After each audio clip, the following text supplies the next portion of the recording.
하나님이 오늘 우리에게 주신 말씀은 사도행전 3장 1절에서 10절까지의 말씀입니다. 사도행전 3장 1절에서 10절까지의 말씀을 제가 한 절, 여러분이 한 절 교독하도록 하겠습니다. 제9시 기도 시간에 베드로와 요한이 성전에 올라갈새 남에서 못 걷게 된 이는 사람들이 메고 이는 성전에 들어가는 사람들에게 복음을 위하여 날마다 미문이라는 성경에 부른지라.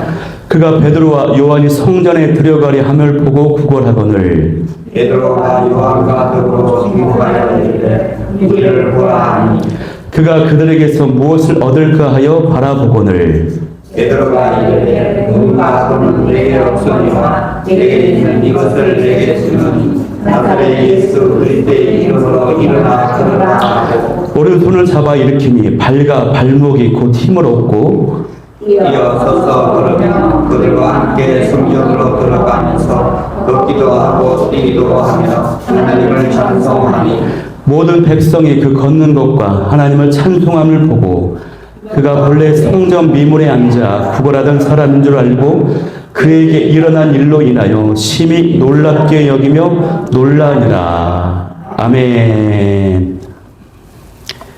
네.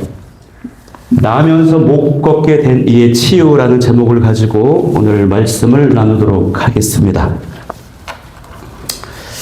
네, 유머 하나 하고 시작하겠습니다. 어떤 남녀 커플이 영화관에 영화를 보러 갔습니다. 그런데 그날은 마침 영화 시사회를 하는 날이어가지고 영화 배우들이 나와서 영화를 소개하는 시간을 가졌어요. 그때 잘생긴 영화 배우 현빈이 나와서 인사하고 소개했습니다. 그때 그것을 보고 있던 여자친구가 속으로 생각했습니다. 현빈을 보고 아이고 생각보다는 그렇게 잘생기진 않았네라고 생각을 했습니다. 시사회가 끝나고 고개를 돌려서 오른쪽 남자친구의 모습을 보았습니다. 그 순간 여자친구의 눈에는 웬 오징어 한 마리가 팝콘을 먹고 있는 것입니다. 네. 남자친구가 그렇게 보였다는 것이죠. 네. 여러분은 옆 사람 보시면 그렇게 안 느껴지시죠? 네. 지금 신의 악단이라고 하는 영화가 굉장히 은혜롭고 감동적이고 재밌다고 하는데 한번 기회가 되시면 영화관 가셔서 오랜만에 데이트 신의 악단이라고 하는 영화를 한번 보시기를 추천하고요. 저도 한번 보려고 합니다. 네. 네, 오늘은 사도행전 두 번째 시간입니다. 사도행전은 의사인 누가가 데오빌로를 위해서 쓴 두 번째 책이라고 했습니다.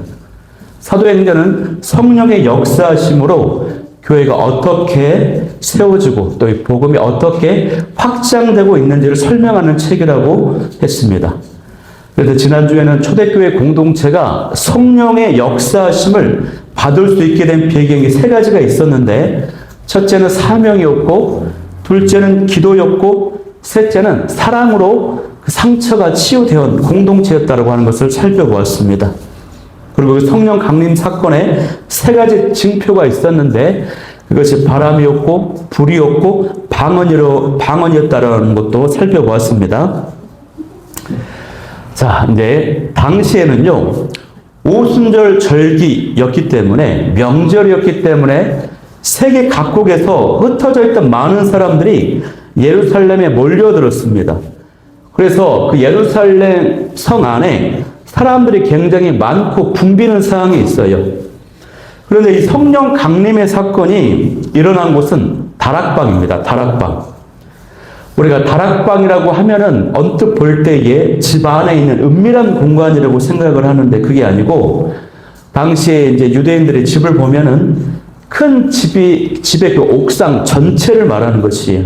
그래서 길에서 1층에서 옥상으로 바로 올라가는 계단이 연결되어 있어요. 그리고 벽이나 창문이 없습니다. 개방형 구조입니다. 기둥이 몇 개 있고 지붕 정도 있어요. 그런 개방형 열린 공간, 그곳을 다락방이라고 하는 것입니다. 그곳에서 성령 강림의 역사가 일어났습니다. 바람과 소리와 방언이 터지고 막 신기한 일이 벌어지니까 그 길거리 주변에 있던 사람들이 다 놀라게 되는 거예요. 주목하게 되는 거예요. 저게 신기한 일이, 뭔가 심상치 않은 일이 벌어졌구나라고 하고 사람들이 막 주목하고 보게 되는 것입니다. 바깥에 있는 사람들도 쉽게 그 광경을 지켜볼 수 있는 그런 상황이 있었던 거예요. 이때 베드로가 성령의 권능에 사로잡혀서 설교했습니다. 그랬더니 3,000명이나 되는 사람이 예수님을 믿고 세례를 받았어요. 사도들로부터 기사와 표적도 많이 일어났습니다. 초대교회가 물건을 서로 통용하고 한마음이 되었습니다. 그래서 교회가 세워지고 교회가 이제 부흥하기 시작을 하는 것입니다. 엄청난 일이 벌어지고 있는 것입니다, 여러분. 여러분, 그런데요, 어떻습니까? 아직도 많은 사람들과 많은 불신자들에게는 하나님의 그 능력이 임하고 성령님이 역사하신다라고 하는 아주 객관적이고도 아주 확실한 사건이 필요합니다. 세상 모든 사람들이 두 눈으로 보고 확인할 수 있는 그 기적이 아직 일어나지 않았어요. 왜 그렇습니까? 이것이 이제 기적이 일어나야 돼요.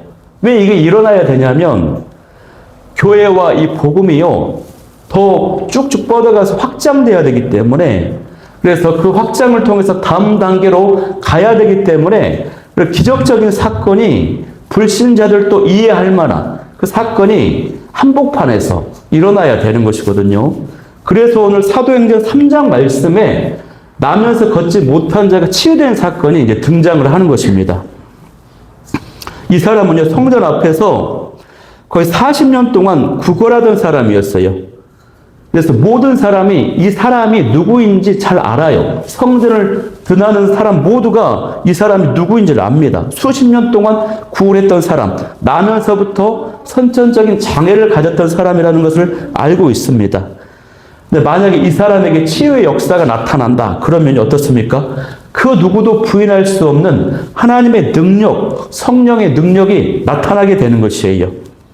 그런데 예수님이 살아계실 때는 놀라운 치유의 역사가 나타났어요. 그러나 예수님이 십자가 달려 죽으시고 나서 부활하시고 승천하셨거든요. 그 뒤로 이제 이런 일이 없는 거예요. 치유의 사건이 한 번도 일어나지 않는 거예요. 그런데 지금 이제 본문에서 일어나게 되는 것입니다. 그리고 이 성전 앞에서 이 사건이 일어났기 때문에 이것은 성전을 찾는, 성전을 중심으로 신앙생활하는 모든 이들에게 이제 우리의 신앙이 성전 중심의 신앙이 아니라 예수님 중심의 신앙으로 바뀌어야 한다라고 하는 가르침을 여기에서 보여주는 것입니다.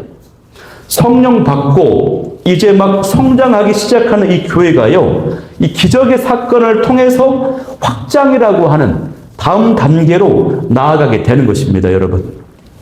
이처럼 항상 다음 단계로 나아갈 때에 하나님께서는요, 어떤 사건을 일으키십니다.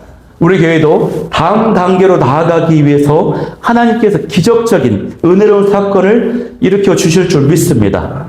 그리고 그 역사적 사건은요, 대개 보면은 우연한 계기에 일어나는 경우가 의외로 많아요. 우연한 일로. 남녀가 길거리에서 우연히 누구를 만났는데 한눈에 반해가지고 막 결혼을 하지 않습니다. 결혼해서 평생 삽니다. 우연히 살짝 발을 들여서 아르바이트를 했는데 그 일이 평생 직장이 되는 경우가 있습니다. 이 모든 일에 하나님의 섭리가 있다는 것이죠.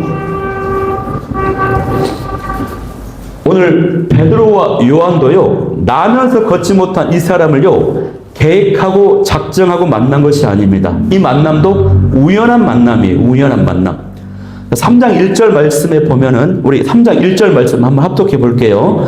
시작. 제9식 기도 시간에 베드로와 요한이 성전에 올라갈세. 아멘.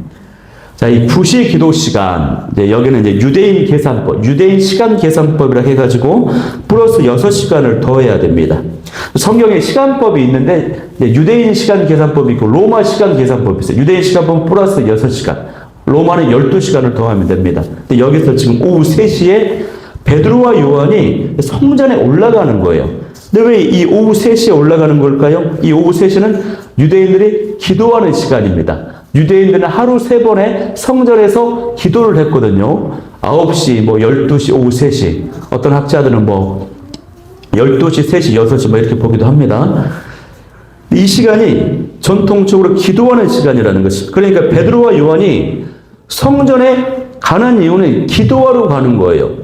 베드로와 요한이 성령의 충만함을 덧입었잖아요. 권능이 충만하고 방금 전에 3,000명을 회개시키고 세례를 줬거든요.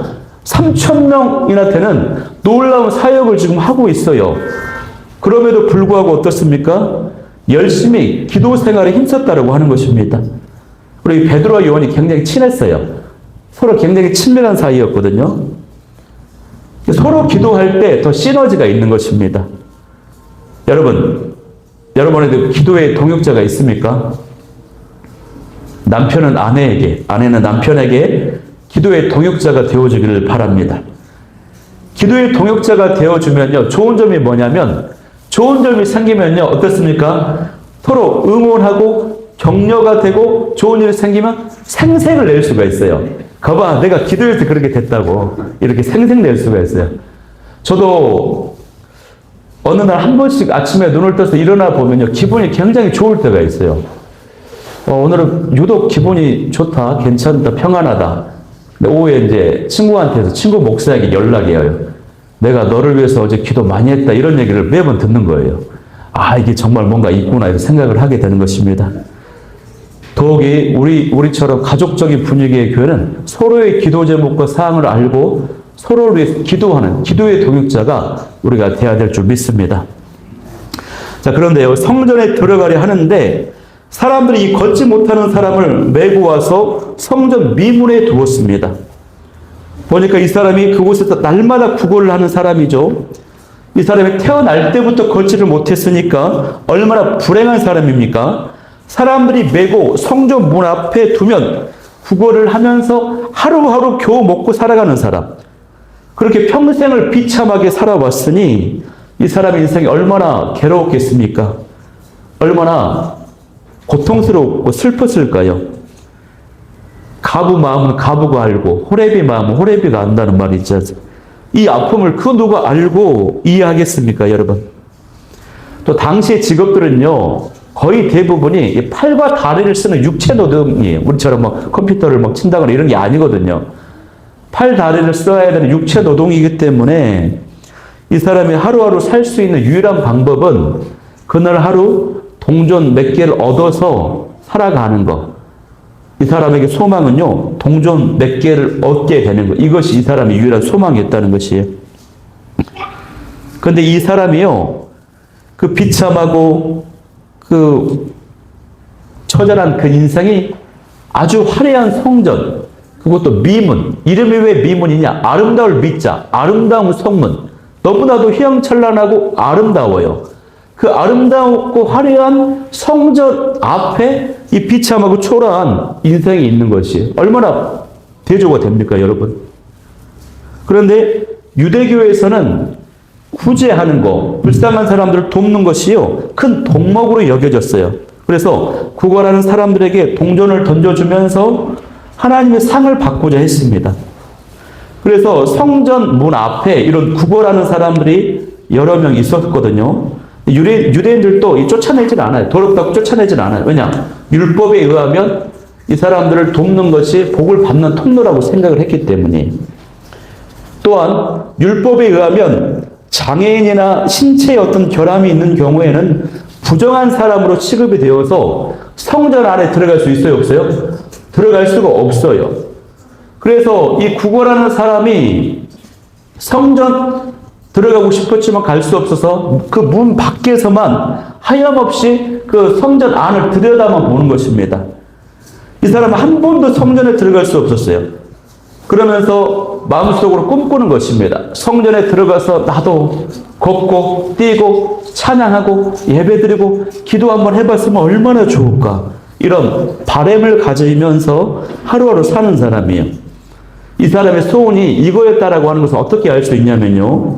오늘 말씀에서 8절 말씀에 보면은 이 사람이 치유되고 나서 가장 먼저 한 일이 뭐냐면 바로 성전에 들어갑니다. 성전에 들어가서 걷고 뛰고 하나님을 찬양해요. 이러보건대 이 사람이 평생의 소망, 꿈이 성전에 한번 들어가 보는 것, 그곳에서 뛰면서 찬양해 보는 것, 이것이라고 하는 것을 우리가 짐작해 볼 수 있는 것이에요. 그런데 이 사람이 성전에 들어가서 치유받았다라고 하는 그 사람의 기쁨을 표현하는 것 이상의 의미가 있는데 그것은 뭡니까? 구약의 율법으로는 이 부정한 사람이 성전에 들어가지는 못하는데 예수님의 오심으로 인해서 이루어지고 있는 하나님 나라의 그 모습, 그 기쁨, 그 치유 회복의 모습을 이제 보여주는 장면이 이 남에서 걷지 못한 자가 성전에 들어가서 뛰고 찬양하는 그 모습을 이제 보여주는 것입니다, 여러분. 하나님 나라가 임하면요, 어떻게 돼요? 장애인이 눈을 뜹니다. 시각 장애인이 눈을 뜨고 못 걷는 자가 걷게 되고 못 듣는 자가 듣게 되고 나병 환자가 깨끗해지고 이것이요, 성경의 약속이에요, 약속. 자, 이제부터 말씀이 이제 중요합니다. 이 미문은요, 여러분, 제사장과 율법 교사 같은 저명한 유대 지도자들이 자주 드나드는 문이었어요, 미문. 오고 가면서 문 앞에서 구걸하는 이 사람을 자주 봤을 것입니다. 그러나 그들은 그의 아픔에 별로 관심이 없어요. 관심이 있더라도 어때요? 이 사람의 본질적인 문제를 해결해 줄 능력을 가지고 있지는 못해요. 여러분, 우리들도요, 눈앞에 이렇게 아픈 사람들 보면은 어떻습니까? 또 구걸하는 사람들 보면은 도와주죠. 도움을 줍니다. 그런데 문제는 나면서 걷지 못한 자의 그 본질적 문제를 해결해 줄 능력이 우리에게 있느냐 하는 것입니다. 그 능력이 우리에게 있어요. 제가요, 학창시절에 학교 다닐 때 장애를 가진 친구를 본 적이 있는데 그 모습을 보면 너무나도 안타까워요. 아, 정말 저런 안타까운 어려움에 빠져갖고 고통스럽게 있구나. 그러고 또 장애를 가진 부모님들의 소원이 뭐라고 합니까? 자녀들보다 하루만 더 살았으면 한다라고 하는 것이죠. 왜 그래요? 장애를 가진 자녀를 죽을 때까지 돌보고 책임져 주고 그 다음에 이 자녀가 다 인생을 산 다음에 그 다음날 나도 하늘나라 갔으면 하는 그런 마음이 있다는 것이에요. 제가 대학생 때 일이 기억나는데요. 여름이면 전국 단위의 수련회가 개최가 돼요. 한 가지 이슈가 생겼어요. 그게 뭐냐면 그 전국 단위 수련회 1년 동안 기다리는 수련회인데 그 수련회에 휠체어를 타고 다니는 장애인이 있어요. 한 명. 장애인 학생이 있는데 이 학생을 수련회에 데리고 가야 되냐, 데리고 가지 말아야 되냐, 이 이슈로 싸움이 크게 벌어진 거예요.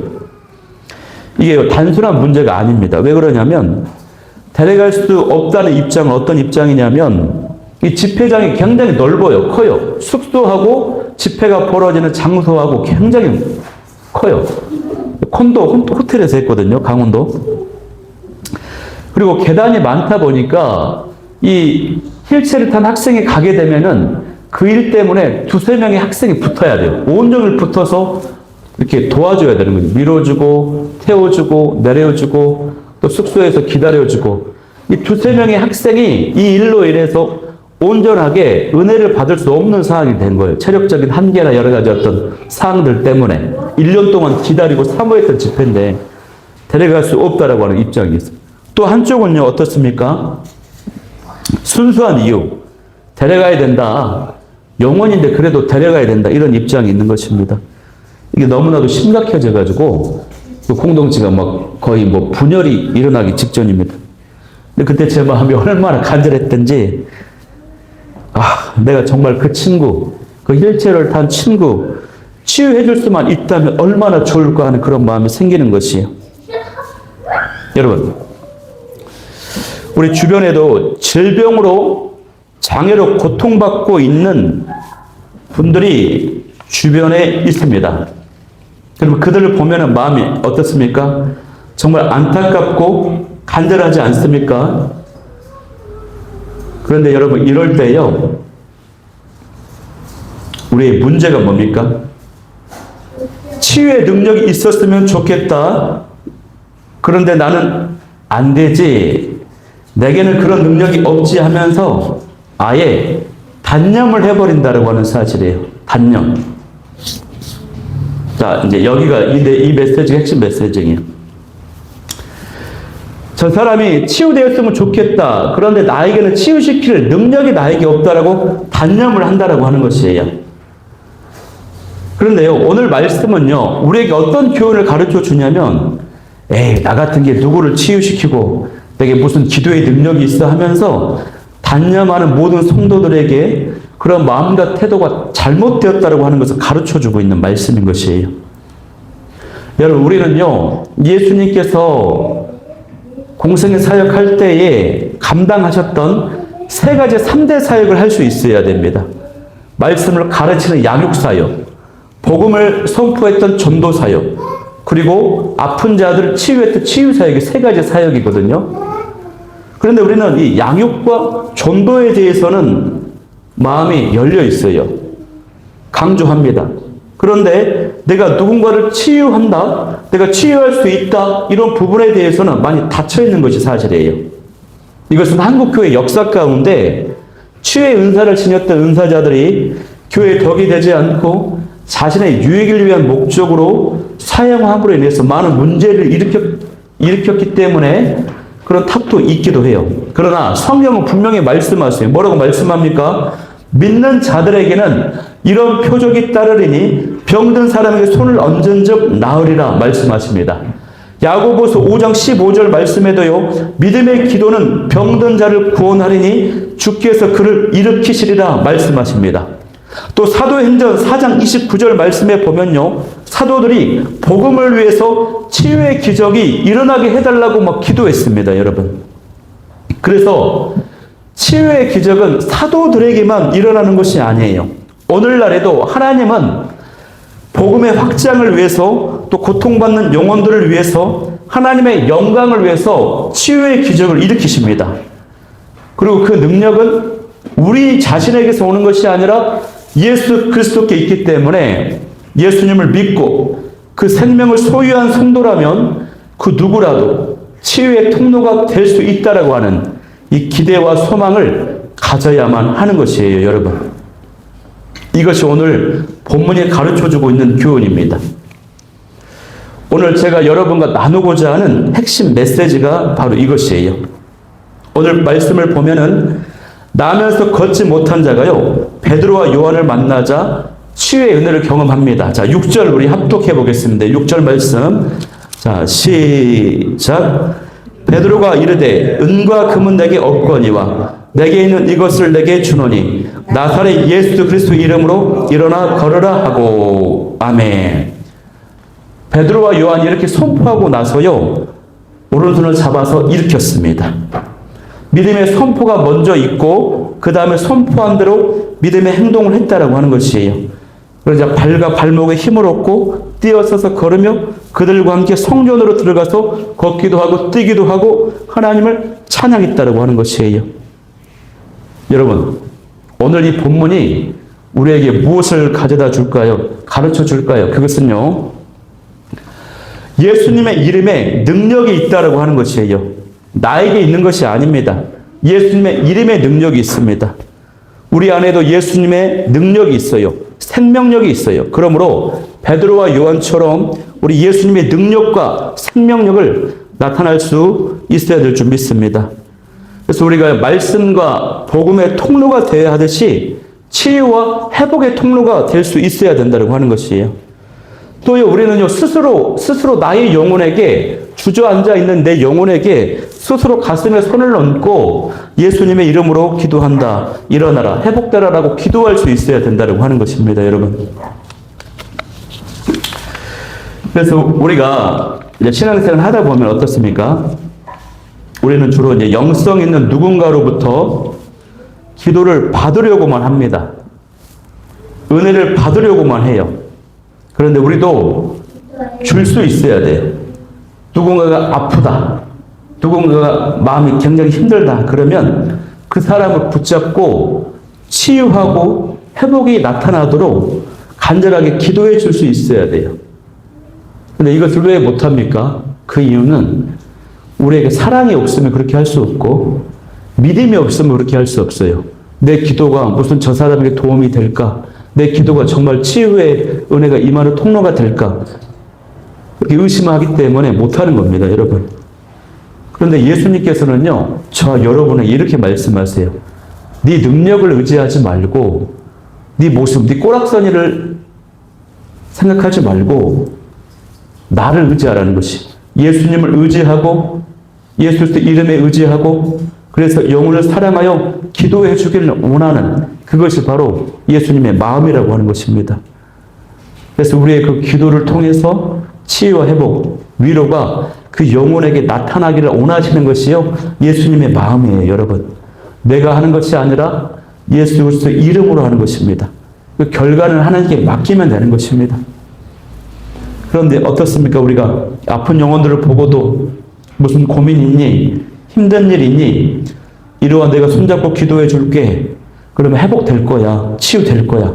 난 정말 그렇게 믿어. 하면서 그런 마음으로, 그런 믿음으로 누군가를 붙잡고 중보해 본 적이 있으십니까? 아마 많이 없을걸요. 또 그것이 어색하게 여겨질걸요. 그것은 바로 예수님에 대한 확신과 자신이 없는 겁니다, 여러분. 예수님이 단순히 좋은 분, 사랑이 많은 분 정도로만 이해하면 안 되고, 예수님이 죄의 문제, 죽음의 문제, 질병의 문제, 중독의 문제, 우울증의 문제, 모든 내 인생의 모든 문제를 본질적으로 해결해 줄 수 있는 능력을 지닌 분이시다. 이 믿음을 가지고 당당하게 우리가 기도할 수 있어야 돼요. 따뜻하게 손을 잡고 기도할 수 있어야 돼요. 베드로와 요한은요, 이 사실을 분명히 알았어요. 예수님께 그 능력이 있다라고 하는 것을 알았다는 것입니다. 이 사람은 하루 버틸 만한 거, 하루 먹고 살 동전 몇 개를 요구했지만, 베드로와 요한은 그에게 진짜 필요한 것이 영원히 만족을 줄 수 있는, 본질적 문제를 해결해 줄 수 있는 분이 예수 그리스도라고 하는 것을 알았습니다.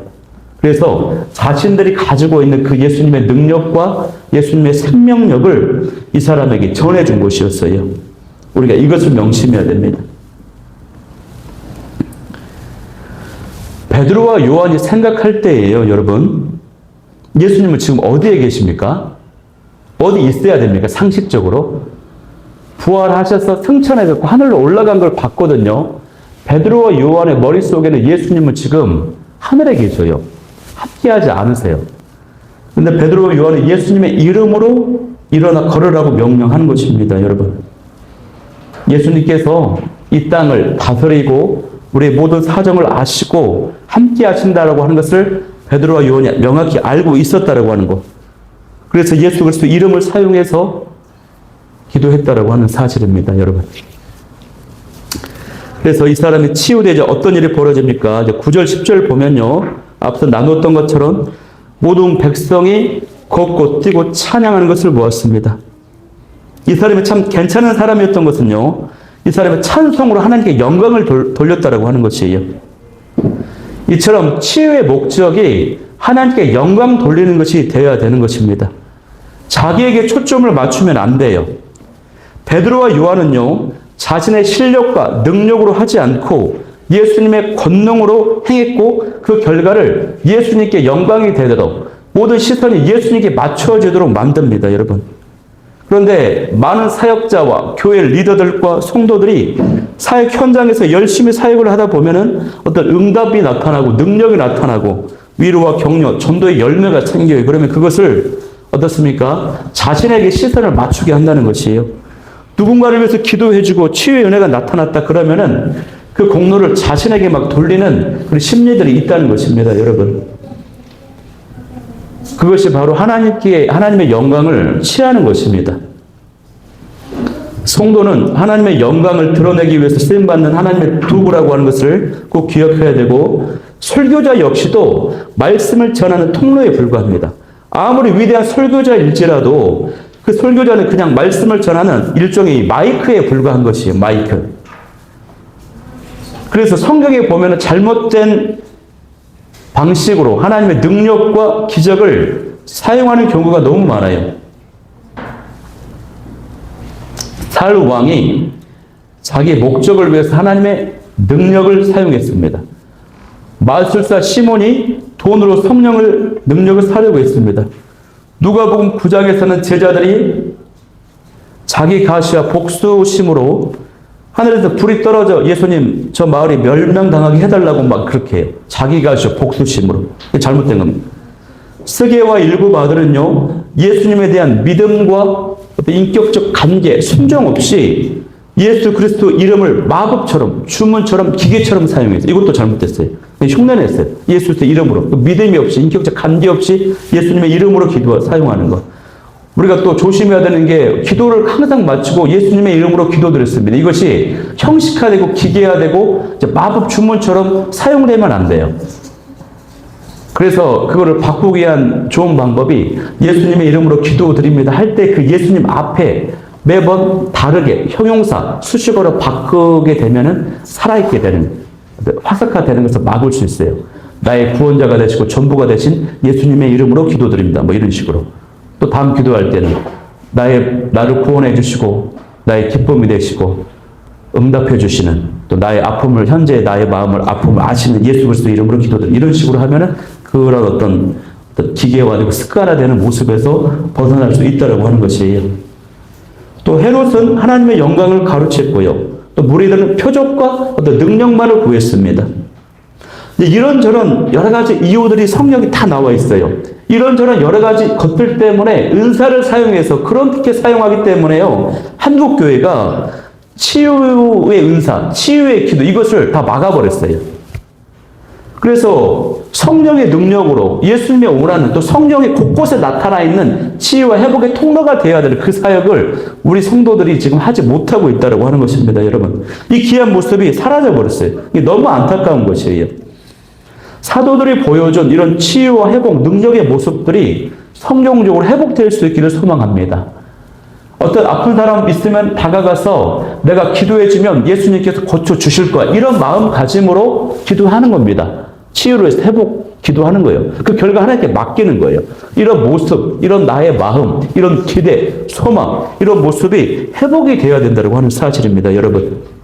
그런데 오늘 본문에서 더 집중해야 되는 것은 뭐냐면 이 한 사람의 치유 사건을 통해서 놀라운 일이 벌어지게 되었다는 것인데요. 10절 하반절을 보면은 사람들이 심히 놀라웠어요. 11절에 보면 성전에 있던 11절 보면은 읽지는 않았지만 성전에 있던 모든 사람은 크게 놀라면서 몰려듭니다. 베드로와 요한에게 몰려들어요. 그래가지고 순식간에 전도 집회가 또 성전 안에 솔로몬 해당에서 전도 집회가 벌어져가지고 이때 이 기회를 놓치지 않고 또 베드로가 설교를 담대하게 해가지고 그 설교로 인해서 이번에는 5,000명이나 되는 사람이 예수님을 믿게 되는 구원의 역사가 나타났다고 하는 사실이에요, 여러분.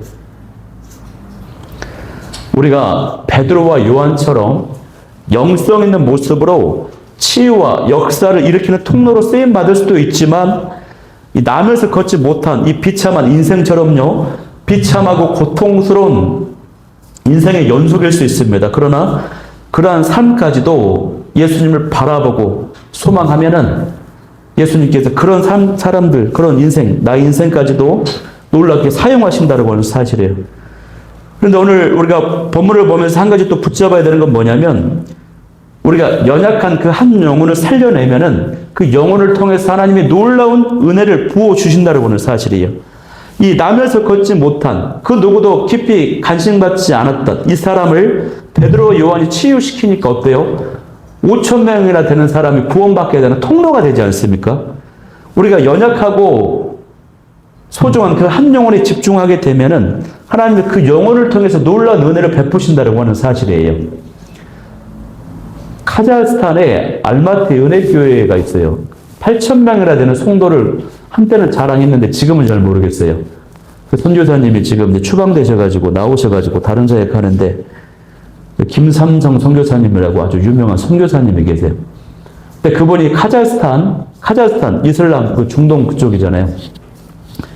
가자마자 이제 사역을 하려고 하는데 너무 척박해요. 어떻게 해야 될지 모르겠어요. 한 달이 지나고 두 달이 지나고 이제 시간이 흘러가요. 그런데 어느 날 그 길거리에서 이제 리어카에다가 사과를 팔고 있는 어떤 아저씨, 나이 좀 지긋한 아저씨를 만났어요. 그분 고려인인데 그분에게 복음을 전했어요. 그분이 예수님 믿고 구원받게 된 첫 번째 등록자예요. 그 한 사람을 구원시켰더니 그 사람을 통해서 이 사람이 사돈의 팔촌의 모든 형제 자매들 다 데리고 오는 거예요. 그래가지고 그것을 기반으로 해서 이 교회가 8,000명, 1만 명에 육박하는 교회로 급성장을 이제 하게 되는 것입니다, 여러분. 우리 한 영혼에 집중할 때에 하나님께서 놀라운 은혜를 통로로 사용하게 하신다고 하는 건 사실입니다. 그래서 우리가 이 베드로와 요한처럼요, 이 사람의 영혼의 진짜 문제를 살펴보았던 것처럼 우리가 그 영혼의 본질적인 문제를 볼 수 있어야 됩니다. 본질적인 아픔을 볼 수 있어야 돼요. 청년들이 떠나가는데 그 이유를 들여다보면은, 그 인터뷰를 했더니 청년들이 교회 가면요 맨날 일만 시키고요, 내 이름도 모르고요, 인사 안 한다고 맨날 정죄만 해요. 일을 시키는데 청년 잠깐 봐봐, 이것 좀 옮겨, 오늘 이것 좀 의자 좀 달려야 되는데 좀 해줘. 이름도 모른다는 거야, 내 이름을. 그래서 청년들이 떠나가는 거 한탄만 하지 마시고 청년들을 불러다가 카페에서 차 한 잔 마시면서 네 아픔이 뭐니? 요즘 고민이 뭐니? 잘 지내고 있니? 자꾸 질문을 해줬으면 좋겠대. 질문을 하지 않는 이유는 관심이 없어서 그런 거 아니냐고. 질문을 좀 해주시고 좀 내 마음을 좀 나누고 싶다, 이런 얘기를 하는 것입니다, 여러분. 그 한 영혼이 너무나도 중요하다고 하는 것이에요. 그리고 그 한 영혼이 중요하다고 하는 것에는 자기 자신의 영혼도 포함되어 있습니다. 여러분이 여러분의 영혼의 상태를 잘 헤아릴 줄 알아야 돼. 살펴볼 줄 알아야 돼. 그 상처가 있거나 분노가 있거나 어떤 뭔가 있다 그러면은 이제 가슴에 손을 얹고 앞서 말했던 것처럼 기도해 줄 필요가 있다는 것입니다. 예수님의 이름으로 회복될지어다, 치유될지어다, 이런 식으로 기도할 필요가 있어요. 그래서 여러분, 오늘 말씀 우리가 서로에게 치유와 회복의 통로가 되어주고 그런 마음으로 다가갈 때 하나님께서 우리를 놀랍게 사용하실 줄 믿습니다. 소중한 한 영혼에 집중함으로 우리가 그 영혼의 깊은 아픔을 살펴보며 회복시킬 수 있도록 있기를 소망합니다. 오늘 이 말씀 붙잡고 기도하기를 원하는 세 가지 기도 제목은요, 치유와 회복의 통로로 쓰임받아 하나님께 영광 돌리게 하여 주옵소서. 두 번째는 예수님 이름의 그 능력과 생명력이 내 안에 가득 차 있음을 깨닫게 하여 주옵소서. 세 번째는 소중한 한 영혼의 깊은 아픔까지도 볼 수 있게 하여 주옵소서. 우리 이 기도 제목 가지고 우리 찬양하며 나아가도록 하겠습니다.